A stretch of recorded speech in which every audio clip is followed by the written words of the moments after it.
Sorry sorry, আমি আসলে ভুলে গেছিলাম, তোমরা আরো আগে বললে তো রেকর্ড করে দিতাম। ওকে। সো এরপর খেয়াল করো, আমাদের এখানে যে এক্সাম্পল আছে, এক্সাম্পলটা টু ডাইমেনশনাল এর একটা এক্সাম্পল আর কি। এখানে কি আছে যে suppose A class of 5 students is given for exam. ধরো এই যে 5 জন স্টুডেন্ট, তাদের এই যে 4টা টেস্টের নাম্বার আছে। তোমাকে বলা আছে we will write a program to find the class average on each exam. To do this, এটা করতে কিভাবে করতে পারি, একটা অ্যালগোরিদম এখানে দেওয়া আছে। তো সেই অ্যালগোরিদম অনুযায়ী করতে পারো, অথবা তুমি তোমার মতো করতে পারো, কোনো সমস্যা নাই। তো এখানে টু ডাইমেনশনাল অ্যারে দিয়ে কিভাবে করছে, বা টু ডাইমেনশনাল এই যে এখানে কিভাবে নিছে, এই যে অ্যারেটা নিছে, অ্যারেটা নিয়ে তারপরে এই যে তোমার শুরু করছে। শুরু করে তারপরে তোমার এখানে যেটা বোঝার বিষয়, যে এখানে আরো একটা দেখো একটা একটা অ্যারে নিয়েছে, একটা ওয়ান ডাইমেনশনাল অ্যারে যেখানে রেজাল্ট রাখবে। তো এখান থেকে ক্যালকুলেশন করে প্রত্যেকটা রেজাল্ট এখানে আর কি রাখবে, তার জন্য একটা ওয়ান ডাইমেনশনাল অ্যারে নিয়েছে আর কি, আলাদা করে। তো তারপরে হচ্ছে তোমার এইখানে আসলে ওই কাজটা করা আছে। তো এই দেখো এখানে এইভাবে ব্যবহার করছে 2D অ্যারেটাকে অ্যাক্সেস করার জন্য। তো এটা না করে তুমি ওই যে আহ, দুইটা থার্ড ব্র্যাকেট দিয়েও করতে পারো। করে তারপরে করতে পারো, করে তারপরে ধরো যে এভারেজ করতে হবে, তার মানে সবাইকে যোগ করে ফেলতে হবে। যোগ করে তারপরে টোটাল নাম্বার দিয়ে ভাগ করে সেই এই যে ভাগফলটা, এই যে ডিভিশন করছে আর কি, ডিভিশন। তো ডিভিশন করে ওইটা হচ্ছে তোমার ওই যে ওয়ান ডাইমেনশনাল অ্যারেটা নিয়েছে, এই যে এভারেজ, এর ভিতরে ওটাকে আসলে তোমার অ্যাসাইন করে ভ্যালুটা রেখে দিচ্ছে আর কি। সো এটাই ছিল তোমার প্রোগ্রাম, একেবারে সিম্পল সিম্পল আর কি। তো এই যে এভারেজ করে প্রত্যেকটা এভারেজ রাখার জন্য নতুন করে আলাদা একটা তোমার ওয়ান ডাইমেনশনাল অ্যারে মেনটেন করছে রাখার জন্য আর কি। তো এটা ছিল তোমাদের এক্সাম্পল। তো two two two dimensional array এই পর্যন্তই ছিল। এরপরে এই চ্যাপ্টারের লাস্টে এই একটা স্পেসিফিক একটা ইম্পর্টেন্ট একটা ইনস্ট্রাকশন আছে। এটা হচ্ছে ট্রান্সলেট ইনস্ট্রাকশন। তো এবং এটা এমন একটা ইনস্ট্রাকশন যার কোনো অপারেন্ড নাই, শুধুমাত্র ইনস্ট্রাকশন। তো এটা আসলে কিভাবে কাজ করে, তো এটা একটু আমরা একটু খুব ভালো করে বুঝবো, একটু খেয়াল করো। তো এই এই যে ট্রান্সলেট, এটা আসলে কি কাজ করে মূলত। So the instruction translate is a no operand instruction. ঠিক আছে, তার মানে শুধু এইটা লিখতে হয়, মানে এটার সাথে কোনো আসলে অপারেন্ট থাকে না। তাহলে কিভাবে কাজ করে দেখো, that can be use to convert a byte value into another value that comes from a table. মানে হচ্ছে আমাদের যদি কখনো এমন দরকার হয় যে ধরো আমাদের একটা বাইটের ভ্যালু পরিবর্তন করতে হবে বেসড অন অ্যানাদার ভ্যালু, যেটা একটা হয়তো একটা টেবিলে স্টোর করা আছে। যেমন ধরো আমি তোমাদের সিম্পলি বলি, ধরো এনকোডিং করবা, এনকোডিং, এনকোডিং ডিকোডিং। ধরো আমার মেসেজটাকে সিক্রেট, মানে সিক্রেট রাখতে হবে বা কিছু একটা, এই টাইপের যে কাজগুলো যদি আমরা করতে চাই, তার মানে ধরো অথবা ধরো ওই যে তোমাদের যদি এমন হয়, আহ, আহ, ওইটাকে কি বলে, ওই যে 3 করে বাড়ানো একটা এনকোডিং এর নাম আছে, ওইটাকে কি বলে, একটা রাজার নামে, তোমাদের মনে আছে? মানে ধরো এ থাকলে সেটাকে ডি বলা হয় আর কি, বা বি থাকলে সেটাকে তোমার ই বলে। ও, এটাকে বলা হয় তোমার সিজার মনে হয়। আহ, সিজার সাইফারের নাম শুনছো কিনা তোমরা?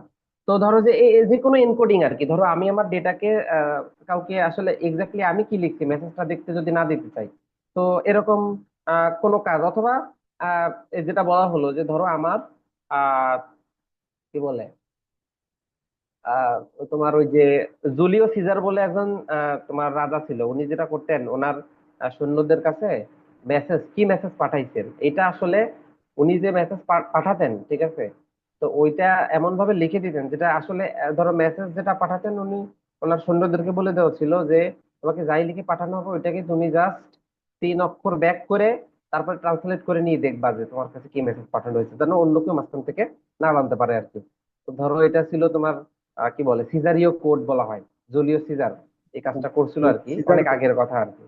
তো ধরো এরকম কিছু একটা যদি আমরা করতে চাই, মানে চেঞ্জ, এরকম কিছু বা এনকোডিং ডিকোডিং টাইপের কোনো কিছু, অথবা যদি এমন হয় যে ধরো যেটাকে বলা হয় হ্যাশ টেবিল আর কি, হ্যাশ টেবিলের কাজগুলা, ধরো আমাদের টেবিলে অনেক ভ্যালু আছে, ওইখান থেকে একটা স্পেসিফিক ভ্যালু দিয়ে কাউকে যদি পরিবর্তন করে দিব, যদি এরকম কোনো কাজ করতে চাই, তো সেক্ষেত্রে হয়তো আমরা এই ট্রান্সলেট এই ইনস্ট্রাকশনটা ব্যবহার করতে পারি। তো যেটা বলা আছে আমি আবারও একটু পড়ি, দেখো, that can be use to convert a byte value into another value that comes from a table. তো এটা কিভাবে হতে পারে, এবং এইটা ব্যবহার করতে গেলে তোমাকে এএল এটা ব্যবহার করতে হবে, এবং তোমার কি বলে বিএক্স ব্যবহার করতে হবে, এই দুইটা জিনিসকে ব্যবহার করতে হবে অবশ্যই। মানে তুমি এখানে এই দুইটাতে ভ্যালু অ্যাসাইন না করে তুমি এই ইনস্ট্রাকশনটাকে এক্সিকিউট করতে পারবা না। ঠিক আছে, আর যাকে পরিবর্তন করতে চাও তাকে রাখবা এএল এর মধ্যে, আর বিএক্স বিএক্স এর মধ্যে থাকবে ওই টেবিলের শুরুর অফসেট আর কি। একদম তার মানে বিএক্স হোল্ড করে রাখবে কাকে, বিএক্স এর মধ্যে থাকবে হচ্ছে টেবিলের শুরু। তো এখানে আমি এক্সাম্পলটা বোঝালে মনে হয় তোমাদের অনেকটা ভালো বুঝে আসবে। দেখো, দ্য ইনস্ট্রাকশন তো কিভাবে কাজ করবে, ধরো আমরা এইখানে যেটা করব, ফর এক্সাম্পল এক্সাম্পল এখানের এক্সাম্পল একটু আর একটু বুঝি যে কি করা আছে। For example, suppose the contents of L are in the range 0 to f8। তার মানে তো ধরো 0 থেকে 15 মানে 16টা। ধরো এল এর ভ্যালু কতগুলো হতে পারবে 0 থেকে, তার মানে 0 1 2 3 4 5 6 7 8 9, A B C D E F এই পর্যন্ত। তো এগুলা এগুলা তো হেক্স নাম্বার। আমি এখানে যে এক্সাম্পলটা আছে, যে এই হেক্স নাম্বারটা এর কোরেসপন্ডিং ক্যারেক্টারে কনভার্ট হয়ে যাবে। ধরো তাহলে জিরো ভ্যালু আর জিরো না থেকে জিরো ক্যারেক্টার, ওয়ান ভ্যালু আর ওয়ান না থেকে one character, to value R two না থেকে টু ক্যারেক্টার হয়ে যাবে আর কি। আবার ধরো যে এ এইচ, এ হয়ে যাবে আসলে ক্যারেক্টার এ, বি এইচ এ হয়ে যাবে আসলে ক্যারেক্টার বি, সি এইচ এ হয়ে যাবে আসলে ক্যারেক্টার সি। এখন তোমরা যদি খেয়াল করো, এই 0 থেকে 9 পর্যন্ত এদের আস্কি ভ্যালু, 0 থেকে 9 পর্যন্ত এদের আস্কি ভ্যালু কিন্তু আসলে এই যে এইগুলো, এই যে এই পর্যন্ত আর কি। এগুলো কিন্তু এদের আস্কি ভ্যালু, দেখো। ঠিক আছে, আচ্ছা। আর এ থেকে এফ পর্যন্ত এদের আস্কি ভ্যালু হচ্ছে তোমার এইগুলা।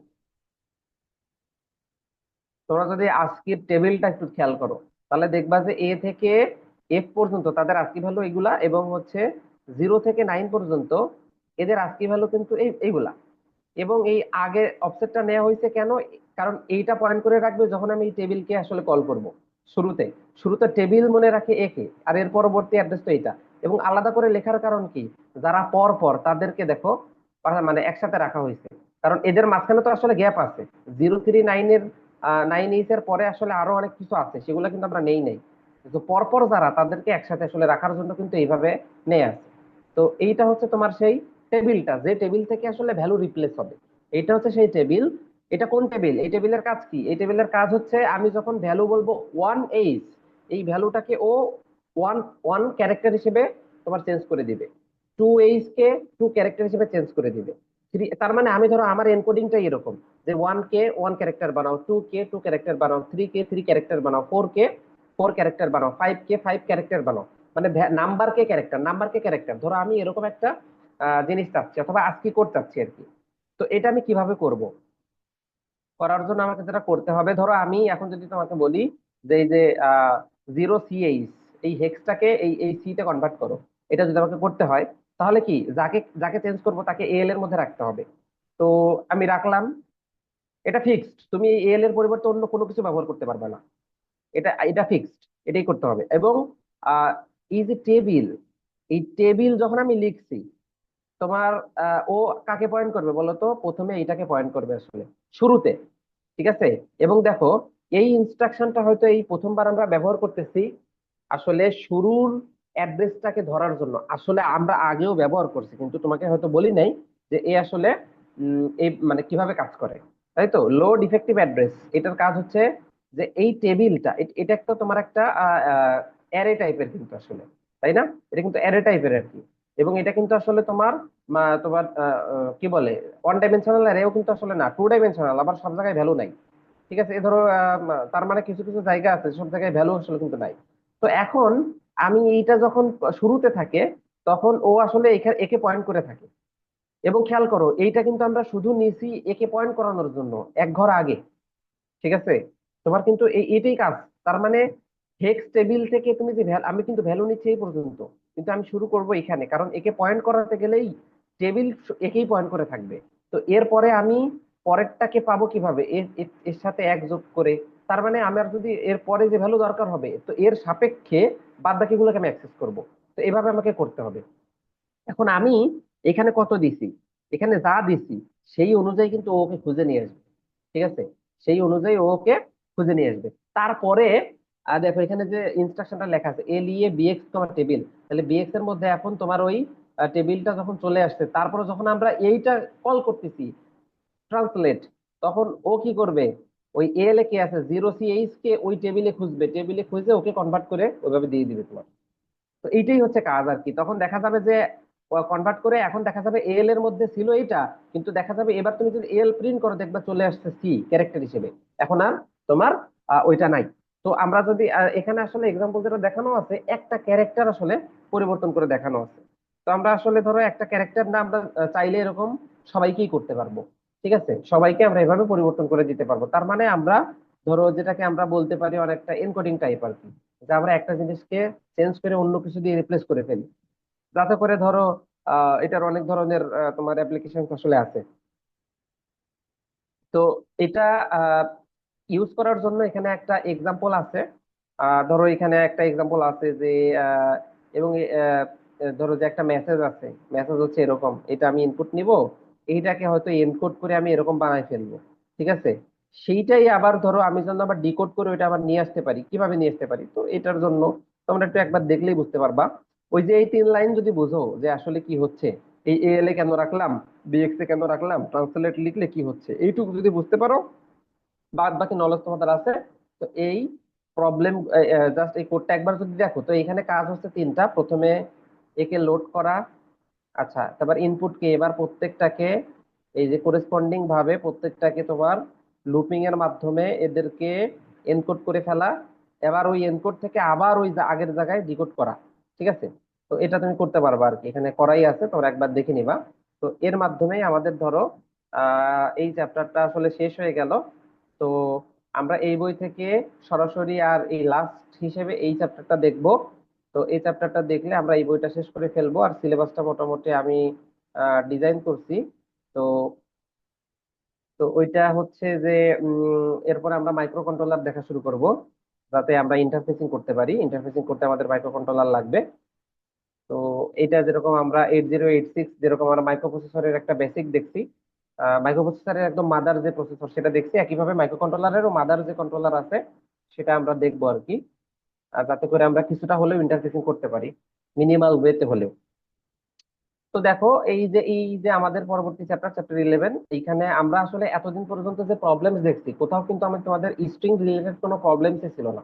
কারণ আমরা স্ট্রিং নিয়ে কিন্তু ম্যানিপুলেট করতে পারতাম না, স্ট্রিং এর কোনো ইনস্ট্রাকশন এক্সিকিউট করতে পারতাম না।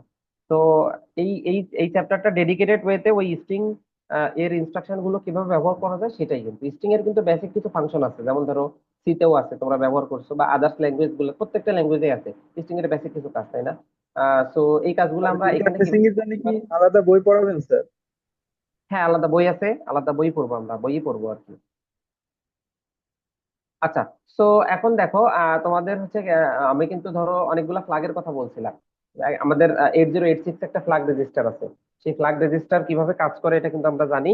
আহ, একটা ইনস্ট্রাকশন লিখলে ফ্ল্যাগ রেজিস্টারের ভ্যালু গুলা কিন্তু পরিবর্তন হয়। তো একটা ফ্ল্যাগ ছিল যেটা ছিল একটা কন্ট্রোল ফ্ল্যাগ, তাই না? যেমন তার নাম ছিল ধরো ডিরেকশন ফ্ল্যাগ। তো এটা কিভাবে কাজ করে এটা কিন্তু আমরা দেখিনি। আমাদের স্ট্রিং ম্যানিপুলেট করতে গেলে আমাদের কিন্তু স্ট্রিং হয়তো দুইটা ওয়েতে কিন্তু আমরা ম্যানিপুলেট করতে পারি। আমরা হয়তো স্ট্রিং এর শুরু থেকে শেষের দিকে যেতে পারি, অথবা শেষ থেকে শুরুর দিকে আসতে পারি। তো এইটা ম্যানেজ করার জন্য স্পেসিফিক এই ফ্ল্যাগটা কাজ করে, এটার নাম হচ্ছে ডিরেকশন ফ্ল্যাগ। তো এই ডিরেকশন ফ্ল্যাগের ভ্যালু যখন তোমার 0 থাকে, তখন ডিরেকশন ফ্ল্যাগের ভ্যালু 0 মানে হচ্ছে যে তোমার স্ট্রিং এর ম্যানিপুলেশনটা লেফট টু রাইট হবে। ঠিক আছে, আর যখন ডিরেকশন ফ্ল্যাগের ভ্যালু 1 থাকে তখন কিন্তু রাইট টু লেফট হবে, তার মানে শেষ থেকে শুরুর দিকে ম্যানিপুলেশন করতে পারবো। তো এটাই হচ্ছে আমাদের ধরো ডিরেকশন ফ্ল্যাগের এক্সাম্পল আর কি। আচ্ছা, তো এইখানে আমাদের ধরো একটা স্ট্রিং ডিফাইন করা আছে, ধরো string 1। তো এইটা করলে আসলে কি হয়, ধরে নিলাম যে এইটা মেমোরিতে এইখান থেকে শুরু হয়েছে আর কি, এর অফসেট। তো যদি শুরু হয় ধরো যে, এবং তাতে প্রথমে ASCII ক্যারেক্টার এ রাখা আছে, এবং এটা রাখার জন্য 8 বিট জায়গা আসলে লাগে। আহ এবং এইটা হচ্ছে এর হেক্স আর কি, আহ কি বলে, সরি ASCII আর কি, এর ASCII ভ্যালু এই এ এর যে তোমার এর যে আস্কি সেটা কিন্তু আসলে এটা তুমি যদি ওই টেবিলে দেখো। তারপরে পরবর্তীতে এটা কিন্তু, এবং একটা ক্যারেক্টার আসলে এক বাইট জায়গা নেই, এই কারণে কিন্তু তোমার এইটা 0200H, এই কারণে তোমার এটা হচ্ছে 0201H আর কি। তো এটা হচ্ছে বি, একইভাবে সি, ডি, ই, এইভাবে কিন্তু আসলে সে জায়গা নিবে পরপর। এখন ধরো আমরা নতুন কিছু ইনস্ট্রাকশন শিখবো। তো যে কথাটা বলছি আমি অলরেডি, দেখো if DF equal to zero, মানে ডিরেকশন ফ্ল্যাগের ভ্যালু যখন জিরো হবে, ডিরেকশন ফ্ল্যাগের ভ্যালু যদি জিরো হয়, ঠিক আছে, তখন SI and DI proceed in the direction of increasing memory addresses. তাই তো, ইনক্রিজিং মানে আমি শুরু থেকে শেষের দিকে প্রসিড করব, from left to right across the string. তো এটা হচ্ছে আমাদের, এবং মনে রাখতে হবে ডিরেকশন ফ্ল্যাগ জিরো হইছে মানেই এসআই ডিআই বাড়বে। এসআইডিআই এর ভ্যালু এক করে বেড়ে যাবে যখনই ডিরেকশনের ভ্যালু জিরো হয়ে যাবে। আচ্ছা, উল্টাটা যদি হয়, ডিরেকশন ফ্ল্যাগের ভ্যালু ওয়ান, মানে আমি তখন স্ট্রিং ম্যানিপুলেট করতে পারবো রাইট টু লেফট, এবং সাথে সাথে এসআইডিআই এর ভ্যালু এক করে কমবে। ঠিক আছে, এসআইডিআই এর ভ্যালু এক করে কমবে এবং আমি স্ট্রিং ম্যানিপুলেট করতে পারবো রাইট টু লেফট। তো এটা ছিল আমাদের পরবর্তী যে কথা। এরপরে আসো, এবং এটা আমি করব কিভাবে, ওই যে আমি যেটা বললাম, তোমাকে বললাম যে আমি ডিরেকশন ফ্ল্যাগের ভ্যালু জিরো কিভাবে করব, ডিরেকশন ফ্ল্যাগের ভ্যালু ওয়ান কিভাবে করব, এর জন্য আমাদের ইনস্ট্রাকশন আছে, এবং এতে এই ইনস্ট্রাকশন গুলাতেও কোনো অপারেন্ট নাই। তো সিএলডি মানে হচ্ছে ক্লিয়ার ডিরেকশন ফ্ল্যাগ। তো ক্লিয়ার ডিরেকশন ফ্ল্যাগ মানে আসলে ডিরেকশন ফ্ল্যাগের ভ্যালু কত হয়ে যাবে, জিরো।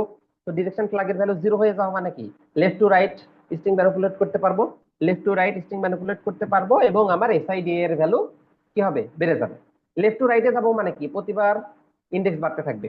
আচ্ছা, এবং আমার এই যে এসটিডি মানে হচ্ছে সেট ডিরেকশন ফ্ল্যাগ। তো সেট করা মানে তো জানো যে ভ্যালু ওয়ান করা। তো ডিরেকশন ফ্ল্যাগের ভ্যালু ওয়ান মানে কি, right to left string manipulate হবে, right to left string manipulate হবে, এবং হচ্ছে এসআইডিআই এর ভ্যালু কমবে।